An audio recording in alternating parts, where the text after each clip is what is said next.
Welcome back to Mahabharatam series. మనం ముందు ఎపిసోడ్లో దేవవ్రతుడు గంగాదేవితో శంతన్ మహారాజ్ దగ్గరికి తిరిగి వచ్చేశారు. దేవవ్రతుడు పెద్ద అయిన తరువాత చాలా గొప్ప యోధుడయ్యాడు. ఆయన తల్లిలాగా ధైర్యవంతుడు, తండ్రిలాగా ధర్మంగా ఉండేవారు. ఒకరోజు శంతన్ మహారాజు ఒక అందమైన రాణిని కలిశారు. ఆమె సత్యవతి. శంతన్ మహారాజు తనని పెళ్లి చేసుకుందాం అనుకున్నారు. కానీ సత్యవతి తండ్రి ఒక కండిషన్ పెట్టారు.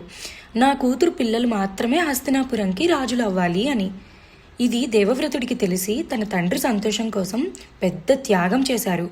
ఆయన ప్రతిజ్ఞ చేశారు, నేను ఎప్పుడూ రాజు అవ్వను, పెళ్లి కూడా చేసుకోను అను. ఈ గొప్ప త్యాగం వల్ల దేవవ్రతుడిని అందరూ భీష్మ అని పిలిచారు. భీష్మ అంటే భయం లేనివాడని. భీష్మ చేసిన ప్రతిజ్ఞ వల్ల శంతన్ మహారాజు సత్యవతిని పెళ్లి చేసుకున్నారు. సత్యవతి హస్తినాపురంకి కొత్త రాణి అయ్యింది. ప్రజలందరూ ఆమెని గౌరవించారు. భీష్మ రాజు అవ్వకపోయినా కూడా రాజ్యం కోసం చాలా కష్టపడ్డాడు. ఆయన అందరినీ కాపాడుతూ ధర్మాన్ని నిలబెట్టారు. మరి ఈరోజు నీతేంటి? భీష్మలాగా రాజు అవ్వాలనే పదవి కంటే కూడా మంచితనానికే ప్రాధాన్యత ఇవ్వాలి.